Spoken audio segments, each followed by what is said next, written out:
Hey, I wanted to jump on real quick and talk about identity. Identity, your identity.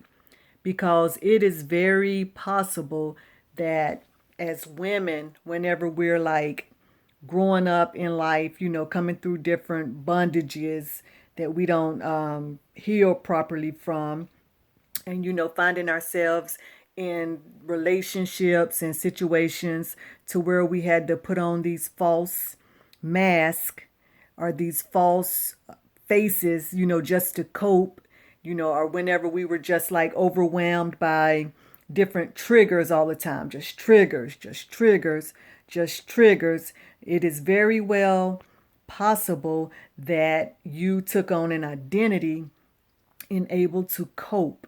So I'm going to call this identity a coping mechanism identity. So whenever you're on your healing journey, it's very, very, very important. It's very important that you pay attention to the person that you are forming into. It's very important to notice the person that you are becoming versus the person that you are leaving away from. Because during healing, you will begin to get real emotions. You'll begin to start liking things that you didn't even like back then. You will begin to brighten up. You will begin to think differently. So you have to just pay attention to those small jolts of change, because those are 9 times out of 10 good changes that are introducing you to your true self. Because in bondage and in like toxic relationships and situations, where you had to numb yourselves in order to cope, or where you had to just like tolerate, people, places, and things. And if it's been a long, long, long haul where you had to do this like constantly, for long periods of time, you 9 times out of 10, excuse me, did take on those false identities. You did take on, the character of a false self. So, so what I'm trying to say is just be mindful.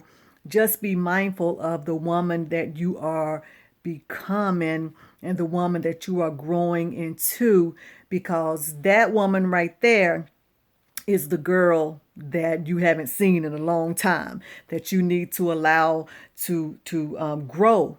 That's the woman, that's the girl that you need to begin to nurture. That's the woman, that's the girl that you need to introduce yourself to again and say, hey, let's see what I like for real.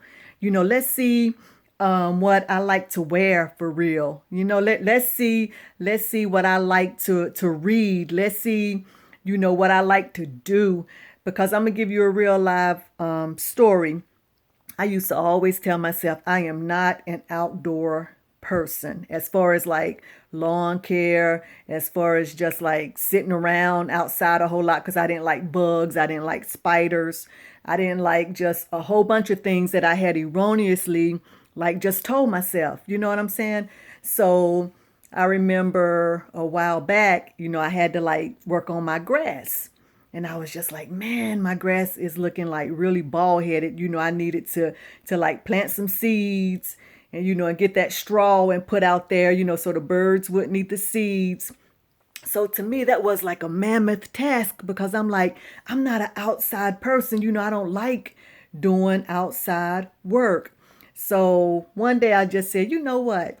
I am an outside person. I am an outside person. I got to do this. I got to take care of this stuff. So lo and behold, I woke up one morning kind of early, and I really like put forth the work. It took me 2 days, one of those mornings I even woke up early and went to Home Depot and, got the little buggy, got some extra plants and everything, and was pushing the buggy around, like I really knew what I was doing.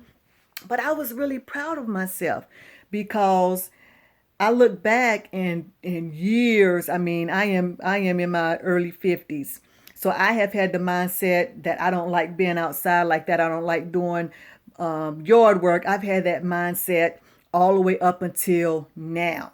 So I just equate me even being able to do that task. I just equate that with growth, because whenever I came out of like a bondage in my own mentality, in my own mind, will, and emotions, whenever I began to let those my mind, will, and emotions heal, new stuff began to come in, new things that I'm finding out that it's okay. I like these things, because whenever you're in a state of bondage, you have an underlining, just like a down low bitterness, for real. You have like a when I say down low, I mean it in the sense of, not being like on the down low, anything derogatory or sexual, but I'm just saying you have an underlining,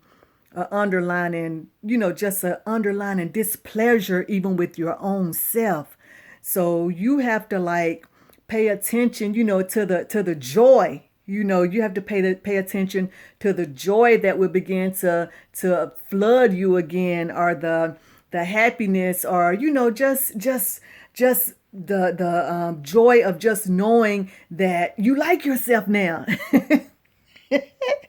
Just knowing that you like yourself now, because whenever you're wearing like different masks, and you're having to like hide, and you're having to like just tolerate things, it's real hard to like yourself in those stages.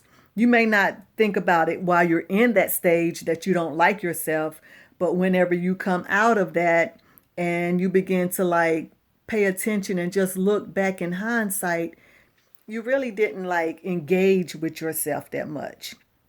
You really didn't engage with yourself to find out what it was that you truly wanted, to find out what you just truly wanted to do, what would truly make you happy.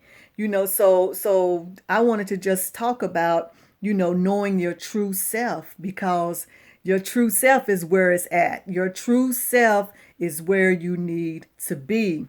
Because whenever you discover your true self, then hey, you got it going on for real. You have the confidence. You have the confidence that you need to live your best life at that time. Because you're confident in your true self. You're confident in that woman that you're becoming. You're confident in the knowledge that you have gained in order to sustain this woman that you are becoming. So yeah, just pay attention to the woman that you are becoming. Thank you.